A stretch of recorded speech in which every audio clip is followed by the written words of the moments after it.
الحمد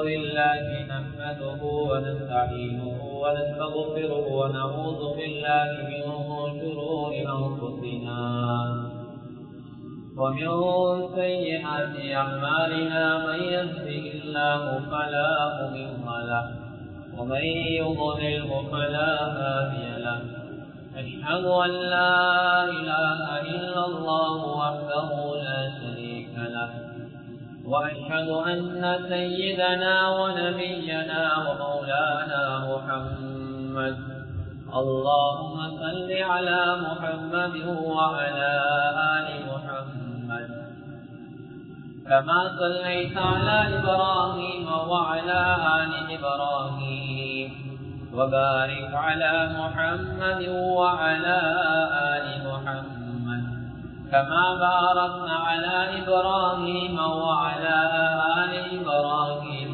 في العالمين إنك حميد مجيد صلى الله عليه وآله وأزواجه وذرياته وأصحابه وأهل بيته أجمعين وأوصيكم عباد الله وإياي أولا بتقوى الله وإن التقوى رأس الأمور أما بعد فقد قال الله تبارك وتعالى في كلامه العزيز أعوذ بالله من الشيطان الرجيم بسم الله الرحمن الرحيم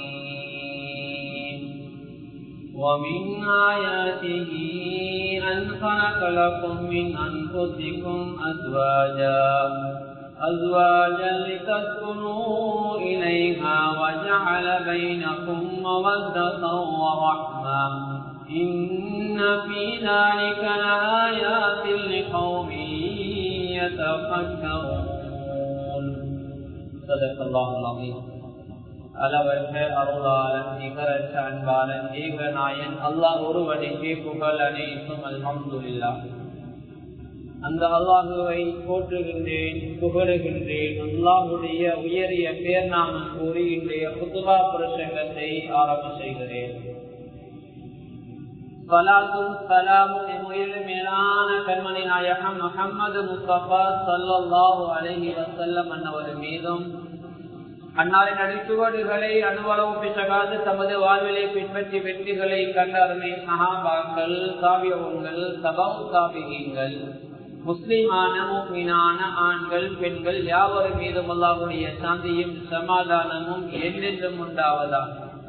அல்லாஹ்வுடைய கடமை நிறைவேற்றுவதற்காக அல்லாஹ் விரும்பக்கூடிய இடமாகி அவனது மாளிகையிலே நல்லதை கேட்போம், அதன்படி நடப்போம், அதன்பால் அழைப்போம், அதனூடாக நாளைய மறுமையிலே உயரிய சுவர்க்கமாகிய ஜன்னத்துல் ஃபிர்தௌஸிலே குடியிருப்போம் என்ற எண்ணத்தை உள்ளத்திலே ஆழமாக வைத்து இஹ்திகாஃபுடைய நியத்தோடு அல்லாஹ்வுடைய மஸ்ஜிதிலே வந்து அமர்ந்திருக்கக்கூடிய அல்லாஹ்வின் நல்லடியார்களே, வாலிபர்களே, வயோதிபர்களே, சிறார்களே, அல்லாஹ்வுடைய மார்க்கத்தை கற்றுக்கொள்ள இருக்கின்ற வாலிபர்களே, மாணவர்களே, எங்களுடைய சக்திக்கு உட்பட்டவாறு அல்லாஹுவை பயந்து கொள்ளுமாறு பள்ளிக்கு உள்ளே இருக்கின்ற போதும், வெளியில் இருக்கின்ற போதும், தனிமையில் இருக்கின்ற போதும், கூட்டாக இருக்கின்ற போதும், இரவிலும் பகலிலும் இரகசியமாகவும் பரகசியமாகவும் அறிமுகமானவருக்கு மத்தியிலும் அறிமுகம் இல்லாதவருக்கு மத்தியிலும் செழிப்பாக சந்தோஷமாக இருக்கின்ற கட்டங்களிலும் சோதனையான சங்கடமான கட்டங்களிலும் எல்லா சந்தர்ப்பங்களிலும் அல்லாஹ் எங்களை பார்த்து கொண்டிருக்கிறான் சிந்தனையோடு எங்களுடைய ஒவ்வொரு நிமிடத்தையும் ஒவ்வொரு செகண்டையும் நகர்த்துமாறு முதலாவதாக எனக்கும் அப்பாங்களுக்கும் வசியை செய்கிறேன். அன்பான அல்லாஹுவின் நல்லடியார்களே, பேரன்பு மிக்க சகோதரிகளே, இஸ்லாம் என்ற மார்க்கம் புனிதமான மார்க்கம். அது எல்லா துறைகளிலும் மனிதருக்கு வழிகாட்டி இருக்கின்ற மார்க்கம். இஸ்லாம் எந்த துறையிலே வழிகாட்டவில்லை என்று எம்மில் யாருக்கும் கேள்வி கொடுக்க முடியாத அளவுக்கு இஸ்லாம் எல்லா துறைகளிலும் வழிகாட்டி இருக்கிறது. பரிசுத்த அல் குர்ஆனிலே அல்லாஹ் சொல்லுகின்ற போது இஸ்லாத்திலே முழுமையாக நுழைந்து கொள்ளுங்கள் நல்லா பரிசுத்த அல் குர்ஆனிலே சொல்லுகின்றார். எனவே இஸ்லாத்திலே நாம் நுழைவது இபாதத்துக்கள் மாத்திரமல்ல, எல்லா விடயங்களிலும் முழுமையாக எம்மை இஸ்லாத்துக்குள்ளே அமைத்துக் கொள்ள வேண்டும் என்பதை இஸ்லாம் எமக்கு கற்றுத் தருகிறது. அன்பான அல்லாஹுவின் நல்லடியார்களே, எனவே இஸ்லாம் எமக்கு வழிகாட்டிருக்கின்ற எல்லா விடயங்களையும் எடுத்துக் கொண்டால் அது இலகுவான வழியாகத்தான் இருக்கிறது, கஷ்டமான வழிகள் கிடையாது. நாம் எதையெல்லாம் தெரிவு செய்கின்றோமோ அதுதான் ஒரு கஷ்டமான வழியாக இருக்கும். ஆனால் அல்லாஹ் நமக்கு காட்டி தந்திருக்கின்ற வழி இருக்கிறது இலகுவான வழியாக இருக்கிறது. எதுவாக இருந்தாலும் பரவாயில்லை, எல்லா துறைகளிலும் இலகுவான வழியை தான் இஸ்லாமை காட்டியிருக்கிறது. இஸ்லாம் மார்க்கம் இருக்குது, அது இலகுவானது. இஸ்லாம் மார்க்கம் மனிதருக்கு போதிக்கக்கூடிய மார்க்கம், மனிதரை யாவரும் பின்பற்றுவதற்கு இலகுவான மார்க்கம் இஸ்லாம். எனவே அல்லாஹ்வின் நல்லடியார்களே, அந்த வகையிலே இஸ்லாம் வலியுறுத்தி இருக்கின்ற இஸ்லாம் மக்களிடத்திலே ஒரு சமுதாயத்தை உருவாக்குவதற்காக எதிர்பார்த்திருக்கின்ற இது சமூகத்திலே இஸ்லாம் மிக முக்கியமாக வேண்டி இருக்கின்ற ஒரு சுன்னாவாக இருக்கிற ஒரு கடமைதான், ஒரு சுன்னாவாக இருக்கின்ற ஒரு இபாதத் தான் நிக்காஹ். நிக்காஹ் செய்யாத நபிமார்கள் இல்லை என்று சொல்கின்ற அளவுக்கு எல்லா நபிமார்களும் நிக்காஹ் செய்திருக்கிறார்கள், திருமணம் செய்திருக்கிறார்கள். சஹாபாக்கள் திருமணம் செய்திருக்கிறார்கள். அவர்கள் அவர்களுக்கு துணைவிகளை நல்ல முறையிலே தெரிவு செய்திருக்கிறார்கள். இஸ்லாம் அதற்கான வழிகாட்டலை நல்ல முறையிலே தந்திருக்கிறது. ஒரு கணவன் தனக்குரிய பார்ட்னர் அந்த பெண்ணை தெரிவு செய்கின்ற போது அந்த பெண்ணிடத்திலே என்ன குணாதிசயங்கள் இருக்க வேண்டும் என்பதையும் கூட இஸ்லாம் சொல்லி இருக்கிறது. இது என்ன நடக்கிறது கண்ணியமானவர்களே? அதுக்கு மாற்றமான முறையிலே எந்த குவாலிபிகேஷனும் பார்க்காமல் நான் பெண்ணை தெரிவு செய்வோம் என்றால் நிச்சயமாக அந்த தாயினூடாக அந்த குடும்ப வாழ்க்கையினூடாக நாம் எதிர்பார்க்கின்ற அன்பு பரஸ்பரம் நல்லதொரு சமுதாயத்தை உருவாக்க முடியாது. நல்லதொரு குழந்தை சமூகத்துக்கு தேவையாக இருந்தால், சாலிஹான ஒரு பிள்ளை சமூகத்துக்கு தேவையாக இருந்தால், ஒரு சாலிஹான மனைவியை நாம் ஆரம்பத்திலே தெரிவு செய்ய வேண்டும். ஹஜ்ரத் ஸல்லல்லாஹு அலைஹி வஸல்லம் அவர்கள் சொன்னார்கள், ஒரு பெண் 4 காரணங்களுக்காக திருமணம் முடிக்கப்படுகிறார். ஒன்று அந்த பெண்ணுடைய அழகுக்காக திருமணம் முடிக்கப்படுகிறார், இன்னொன்று அந்த பெண்ணுடைய செல்வத்துக்காக திருமணம் முடிக்கப்படுகிறார், இன்னொன்று அந்த பெண்ணுடைய நல்ல பரம்பரை என்பதற்காக திருமணம் முடிக்கப்படுகிறார், இன்னும் ஒரு காரணம் அந்த பெண்ணுடைய மார்க்கத்திற்காக தீனுக்காக திருமணம் முடிக்கப்படுகிறார். இந்த 4 காரணங்களும் ஒரு பெண்ணிடத்திலே பார்க்க வேண்டியதுதான்.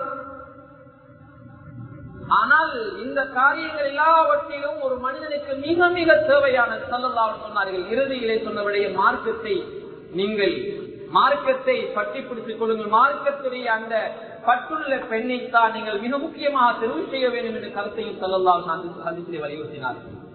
அன்பானவர்கள், பணத்தை மாத்திரம் நோக்கமாக ஒரு திருமணம் முடித்தால் அஹ்மதிலே ஒரு ஹதீஸ் பதிவு செய்யப்பட்டிருக்க அந்த மனிதனை அல்லாஹ் இந்த உலகத்திலே ஏழையாக்காமல் வர்ணிக்க மாட்டான். அழகை மாத்திரம் யார் பார்த்து திருமணம் முடிக்கிறாரோ அல்லாஹ் அந்த உலகத்திலே அவனை இழிவாக்காமல் மூத்தாக்க மாட்டான் என்ற ஹதீஸ்களை எச்சரிக்கையாவது. எனவே இந்த 4 நோக்களும் இருக்க வேண்டும்.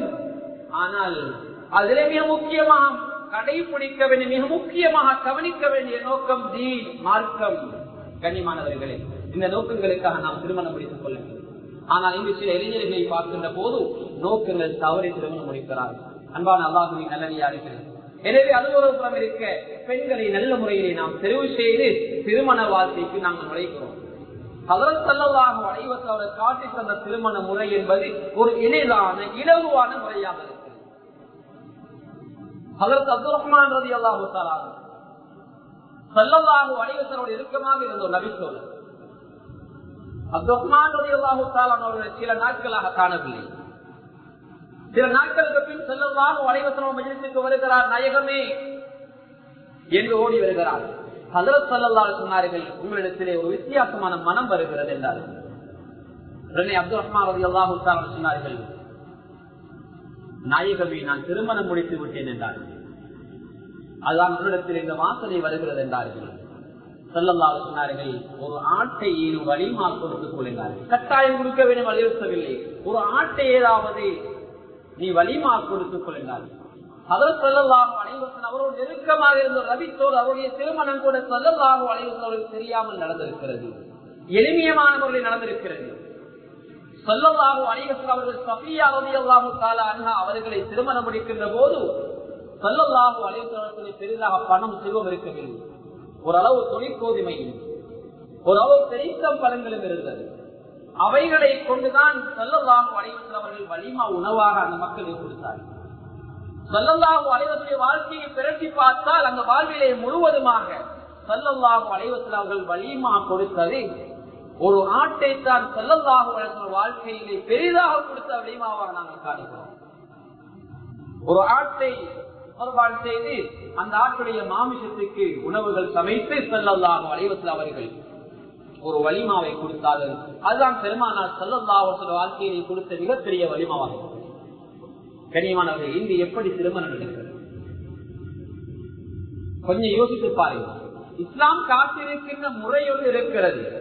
அந்த முறையெல்லாம் நாங்கள் விட்டு வெற்றி ஒரு ஊரிலே என்ன போக்கிலே போகிறார்கள். இதற்கு முன்னால் நடந்த திருமணம் எப்படி நடந்தது, இதற்கு முன்னால் நடந்த தனவந்தனுடைய திருமணம் எப்படி நடந்தது, இப்படியெல்லாம் பார்த்து பார்த்து ஒரு ஊர் போற போக்கில் தான் நிறைய இடங்களில் திருமணங்கள் நடந்து கொண்டிருக்கின்றன. அன்பானவர்கள், இவர் 50 சகன் சாப்பாடு கொடுத்தால் இன்னொருவர் 100 சகன் சாப்பாடு கொடுப்பார், கடன்பட்டாவது கொடுப்பார். இன்னும் சிலர் 100 சகன் என்றால் அவர் 150 200 சகன் கொடுப்பார். கண்ணியமானவர்களே, கடன்பட்டு கொடுக்கின்ற அளவுக்கு இஸ்லாம் அப்படி சொல்லவில்லை.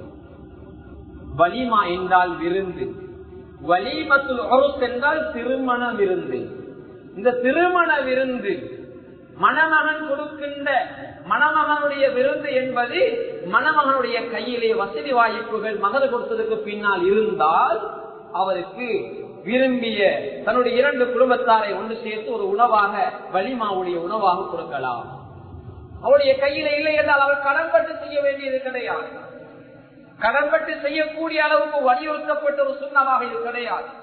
எனவே அன்பான அல்லாஹ்வின் நல்லடியார்களே, இன்று எப்படி அந்த சாப்பாடு நடக்கிறது? ஏழைகள் எல்லாம் புறக்கணிக்கப்பட்டு தனவந்தர்கள் வரவழைக்கப்படுகின்ற வலிமாக்களாக இந்த வலிமாக்கள் மாறிவிட்டன. ஹஜ்ரத் ஸல்லல்லாஹு அலைஹி சொன்னார்கள், வலிமாக்களிலே கெட்ட வலிமா, உணவுகளிலே கெட்ட வலிமா, கெட்ட சாப்பாடு தெரியுமா? ஏழைகள் புறக்கணிக்கப்பட்டு தனவந்தர்கள் மாத்திரம் அழைக்கப்படுகின்ற வலிமா என்றார்கள். நஹூதுபில்லாஹ். இதுக்கு அப்படி எத்தனை கெட்ட வலிமாக்கள் இருக்கின்றன, எத்தனை கெட்ட வலிமாக்களை நாமும் கலந்திருப்போம். கண்ணியமானவர்களே, அல்லாஹ் பாதுகாக்க வேண்டும். ஏழைகள் அந்த வலிமாக்களை உள்ளடக்கப்பட வேண்டும், சேர்க்கப்பட வேண்டும். கண்ணியமான அல்லாஹ்வின் நல்லடியார்கள், சிலர் வரட்டு கௌரவங்களுக்காக அந்த உலகத்தில் நடந்து கொண்டார்கள். அண்மையை ஒரு வயதாளியை என்னுடைய வாகனத்தில் ஏற்றிச் செல்லக்கூடிய பாக்கியம் கிடைத்தது. அவர் சொன்னார், மகன், நான் ஒரு காலத்தில் டிரைவராக இருந்தேன் என்று சொன்னார். வீட்டு போகின்ற போறத்திலே ஒரு வயோதிபரை கண்டு சொன்னார், இவரை தெரியுமா மகன் என்று கேட்டார். ஆம், தெரியும் என்று. மகன், நான் ஒரு காலத்திலே சாரதியாக டிரைவராக கடமையாற்றினேன். முன்னால் அம்புட்டு அந்த மனிதர் இருக்கிறாரே, இவருடைய மகனுடைய திருமணத்துக்காக நான் வாகனத்தை எடுத்துச் சென்றேன் ஹயருக்காக. ஆனால் இன்னும் அந்த ஹயர் பணம் அவர் தரவில்லை. அவருடைய மகனை திருமணம் முடித்து கொடுத்து அந்த மகனுக்கும் மருமகளுக்கும் பிள்ளை கிடைத்து அவர்களுக்கும் திருமணம் முடித்து வைத்திருக்கிறார்கள். ஆனால் தன்னுடைய மகனை திருமணம் முடித்து கொடுத்த அந்த வாகன ஹயர் கொடுக்கவில்லை. மகன் நொந்த நிலைமையில் அந்த வயதாரி சொன்னார். கண்ணியமானவர்களே, அல்லாஹ் பாதுகாக்க வேண்டும். இப்படியான திருமணங்களே நாம் கஷ்டத்தை விழுந்த திருமணங்கள் எதற்காக? அன்பான அல்லாஹ்வின் நல்லடியார்கள், அது மாத்திரமல்ல, சிலருடைய வாழ்க்கையை பார்க்கிறோம், 3 4 பிள்ளைகள் இருக்கிறார்கள். ஒரு பிள்ளை 2 பிள்ளை திருமணம் முடித்து கொடுத்ததுக்கு பின்னால் சிலர் முதலாவது பிள்ளையே திருமணம் முடித்ததுக்கு பின்னால் மிகப்பெரிய ஒரு கடனாளியாக மாறிவிடுகிறார். மிகப்பெரிய ஒரு கடனாளியாக மாறிவிடுகிறார். கேட்டால் என்ன சொல்கிறார்? திருமணம் முடித்து பிள்ளையை திருமணம் முடித்து கொடுத்தேன், கடனாளி ஆகிவிட்டேன் என்று சொல்கிறார். என்ன நடப்பு என்று கேட்டால், ஊரில் போகின்ற வளமை எல்லாரும் 10 லட்சத்துக்கு மேல நகை போடுவார்கள். நானும் ஒரு ஏழை என்பதற்காக எனக்கு குறைவாக நகை போட முடியாது. என்னுடைய பிள்ளையும் அடம் பிடிக்கிறார், எனவே நானும் 10 லட்சத்துக்கு மேல நகையை போட்டேன். எல்லோரும் கொடுக்கிற மாதிரி சாப்பாடு கொடுக்க வேண்டுமே, நானும் ஏதோ ஒரு வகையிலே கடையிலே கடன் எடுத்து சாப்பாடு கொடுத்தேன். இப்போது அந்த கடனை அடைத்துக் கொள்ள முடியாமல் மிக சிரமத்தில் இருக்கிறேன் என்று அந்த மனிதர் கவலையோடு செல்லுகின்ற நிலைமையிலான எத்தனையோ திருமணங்கள். கண்ணியமான, இதுவெல்லாம் கடமை கிடையாது. திருமணம் என்றால், நிக்காஹ் என்றால் 2 சாட்சிகளை வைத்து வலியோடு அந்த மணமகன் மணமகள் இருவர்களுக்கும் திருமணம் ஈஜாப் கபூல் செய்கின்ற ஒரு சட்ட ரீதியான அங்கீகரிக்கப்பட்ட அந்த மார்க்கத்திலே செய்கின்ற ஒரு முறைதான் நிக்காஹ் என்று சொல்லப்படுகிறது. கரம் பிடித்து விட்டால் அதோடு நிக்காஹ் முடிந்து விடுகிறது. அதற்கு பின்னால் அவர்கள் வாழலாம். சாப்பாடு எல்லாம் கண்ணியம் அதற்கு பின்னால் உள்ளவைகள். ஆராய்ந்து சில பிள்ளைகள் எப்படி நடந்து போகிறார்கள், தனக்குரிய துணைவியை எங்கேயோ தேடிக் கொள்கிறார்கள். தாய் தாப்பன் பெற்று வளர்த்த பிள்ளைகள் தாய் பெற்றோர்களுக்கு அனுமதி கேட்காமல் திருமணம் முடிக்கிறார்கள். கண்ணியமானவர்கள், அண்மையிலே தூர பகுதியில் ஒரு கோல் வந்தது. எமது இந்த பகுதியில் இருக்கின்ற ஒரு மணமகள், ஒரு பெண் அந்த தூர பகுதியில் இருக்கின்ற ஒருவரோடு பழகி இருக்கிறார். பிள்ளைகள் என்ன நினைத்தாலும் பெற்றோருடைய மனம் பொறுக்காதல்லவா. அந்த பெற்றோர் அந்த ஊரில் உள்ள நிர்வாகத்தை சந்தித்து இந்த பகுதியில் இருக்கின்ற ஒரு ஆலிமுடைய போன் நம்பர் இருந்தால் சாருங்கள் என்று கேட்டிருக்கிறார்கள். அந்த நிர்வாகிகள் என்னுடைய போன் நம்பரை கொடுத்திருக்கிறார். அந்த பகுதியில் வரக்கூடிய ஒரு ஆலிம் குத்துபாவுக்கு இதோ அவருடைய நண்பர். அந்த பெற்றோர் கோல் பண்ணி கதைக்கிறார்கள். என்னுடைய மூத்த மகன் ஜப்பான்ல இருக்கிறார். அடுத்த மகன் ஒரு இடத்திலே தொழில் நிமித்தமாக கடமை செய்து கொண்டிருக்கிறார். மூத்த மகன் திருமணம் முடிக்கவும் இல்லை. வீட்டிலே இன்னும் ஒரு குமரி பிள்ளை இருக்கிறது.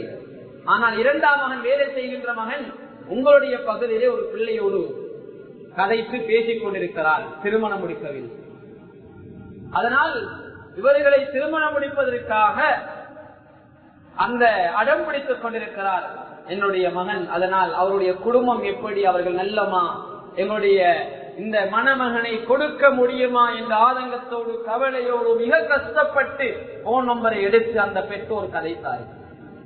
அவர் பட்ட கஷ்டங்களை உங்களோடு சொல்ல முடியாது. ஏன் இதை சொல்லுகிறேன் என்றால், சர்வ சாதாரணமாக மணமகன் மணமகள் இன்றைய பிள்ளைகள் யோசிக்காமல் ஒருவரோடு பழகிவிடலாம். ஆனால் தாயும் தகப்பனை எவ்வளவு சிரமம் இருக்கிறார்கள். இதெல்லாம் உங்களுக்கு சொல்லிக்கொண்டு இப்படி செய்தேன் அப்படி செய்து சொல்லிக்கொண்டு யாருமே செய்வது கிடையாது. எனவே தாய் தாப்பனை சிரமப்படுத்தாது. விரும்பிய விரும்பாமலோ கண்ணியமானவர்களே சில திருமணங்கள் நடக்கின்றன. ஏனென்றால் தாய் தாப்பன் பின்னர் ஏதோ விரும்பிய விரும்பாமலோ சம்மதிக்கிறார்கள். அதனால் தாய் தாப்புடைய சம்மதத்தோடு துவாக்களோடு அவருடைய அந்த முறை இஸ்லாம் காட்டிருக்கின்ற முறைகளோடு திருமணங்களை முடித்துக் கொள்ளுங்கள். அல்லாஹ் பரிசுத்த அல் குர்ஆனில் சொல்கின்றான், வமின் ஆயாத்திஹி அன் ஹலக லகும் மின் அன்ஃபுசிகும் அஸ்வாஜன் லிதஸ்குனு இலைஹா. அல்லாஹ்வுடைய அத்தாட்சிகளில் நின்று கொள்வதுதான் அல்லாஹ் உங்களுக்கு அல்லாஹ் ஜோடி அமைத்து வைத்திருக்கிறார். ஏன் திருமணம் முடிக்கிறீர்கள்? அவர்களுடைய அமைதியை பெற்றுக் கொள்வதற்காக, திருமண வாழ்க்கையிலே நிம்மதி கிடைக்க விடுவதற்காக, இருக்கின்ற நிம்மதியை தொலைப்பதற்காக அல்ல. இன்னும் சிலர் சொல்வார்கள், நிம்மதி எதிர்பார்த்து திருமணம் முடித்த இருந்த நிம்மதி எல்லாம் போய்விட்டது என்பார்கள். ஏன்? முறையான முறையிலே திருமணம் நடக்கவில்லை. அந்த திருமணத்துக்கு துவா கிடைக்கவில்லை. அந்த திருமணம் இஸ்லாம் சொன்ன முறையிலே நடக்கவில்லை.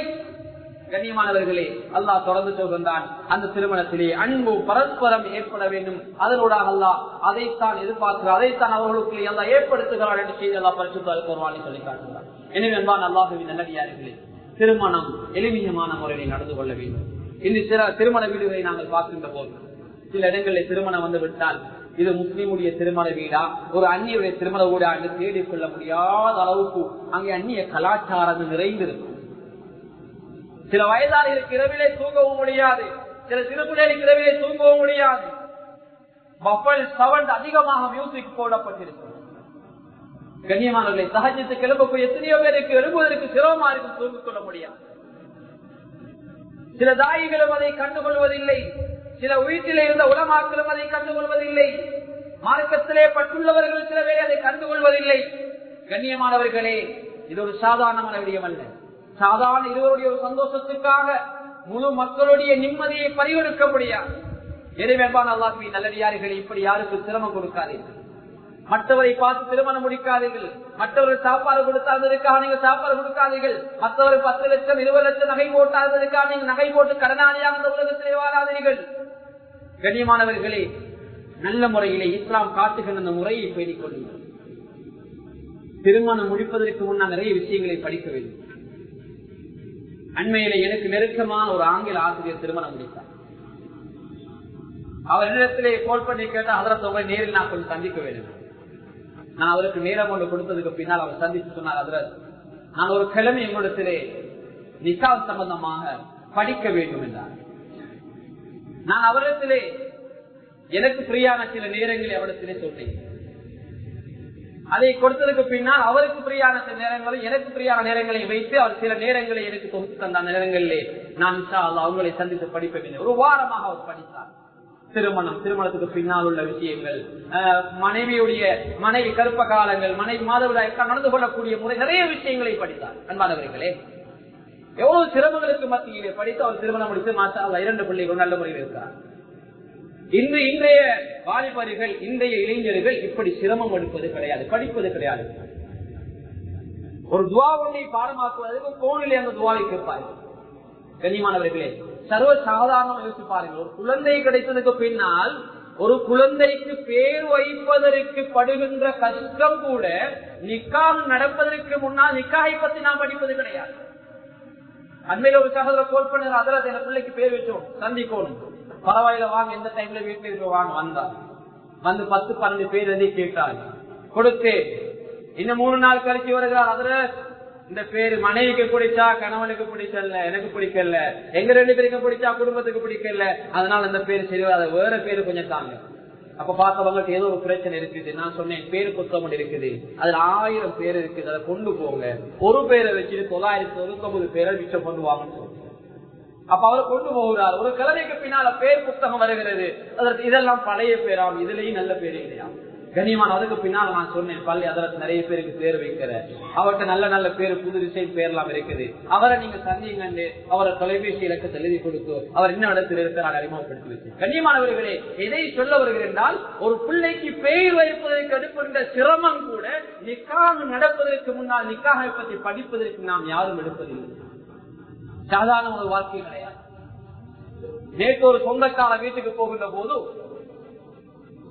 ஒரு 19 அல்லது 20 வயசு மதிக்கத்தக்க ஒரு பிள்ளையும் ஒரு தாயையும் பார்த்தேன். எதிர்பாராத விதமாக அந்த சொந்தக்காரத்தை கேட்டேன், இவர்கள் யாரு உங்களோட வீட்டு பிள்ளைகளிலே? அப்போது சொன்னார், வீட்டிலே அனுமதி இல்லாமல் ஒரு வாலிபர் ஒரு ஓடி சென்று திருமணம் முடித்து இவருடைய சொந்தக்காரன் ஒதுக்கி விட்டார்கள். தாத்தா நானா எல்லாரும் ஒதுக்கி விட்டார்கள். அவர் 5க்கு அடிமையான ஒருவர், அதனால் அவரோடு வாழ முடியாத வழக்கு தொடர்கிறேன், வீட்டுக்கு போனால் எடுக்க மாட்டார்கள், அதனால் இந்த பிள்ளை ஒரு வாரமாக அங்கே வைத்துக் கொண்டிருப்பதாக அவர்கள் சொன்னார். கண்ணியமானவர்களே, இளம் பிள்ளை 20 வயது கூட நிரம்பி இல்லை, ஒரு குழந்தையோடு அதனுடைய வாழ்க்கையை துளைத்துக் கொண்டிருக்கிறார்கள்.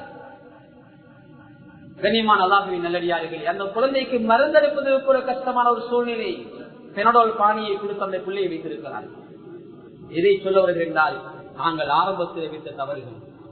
கண்ணியமான அல்லாஹ்வின் நல்லடியார்களே, எனவே இஸ்லாம் எளிமையான ஒரு வழியை காட்டிருக்கிறது.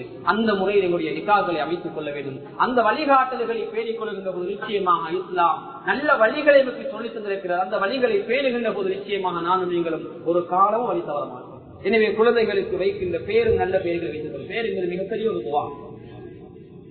அந்த பேர் அந்த குழந்தை பாதிப்பதை விட அந்த குழந்தைக்கு வைக்கப்பட்ட பேரை பிறர் தான் பாதிப்பார். எனவே பேர்களை நல்ல முறையில் வைத்துக் கொள்ள வேண்டும். அது மாத்திரமல்ல, திருமணம் நடக்கின்ற போது அந்த இடத்தில் அனாச்சாரங்கள் பாவங்கள் நடக்காமல் பாதுகாத்துக் கொள்ளுங்கள். இன்றைக்கு எத்தனையோ திருமண வீடுகளை பார்க்கணும், அனாச்சாரம் அதிகமாக இருக்கிறது, பாவங்கள் அதிகமாக இருக்கிறது. சில இளைஞர்கள் வந்து விட்டால் நாங்கள் இந்த வீட்டில வேலை செய்வோம், இப்படி நடக்க வேண்டும் என்று சில கொந்தேசிகளை போடுவார்கள். சில பிள்ளைகள் பாத்திரங்களை கழுவுவதாக இருந்தால் எங்களுக்கு மியூசிக் போட்டு பாடல் வேணும், பஃபல் எல்லாம் கொண்டு வர வேண்டும் என்பார்கள். கண்ணியமானவர்களே, இப்படி இஸ்லாம் எங்குமே சொல்லவில்லை. கஷ்டப்படுத்தக்கூடாது நிக்காகை. இலகுவான முறையில் அந்த நிக்காகை நடத்திக் கொள்ளுங்கள். வலிமா அது உங்களுக்கு வசதி வாய்ப்பு இருக்கின்ற சந்தர்ப்பத்திலே கொடுத்துக் கொள்ளுங்கள். அப்படி இல்லை என்றால் கடன் பட்டு வலிமா கொடுக்குமாறு இஸ்லாம் எங்குமே சொல்லவில்லை. எனவே இந்த இஸ்லாம் காட்டியிருக்கின்ற திருமண முறையை நல்ல முறையில் அமைத்துக் கொள்ளுங்கள்.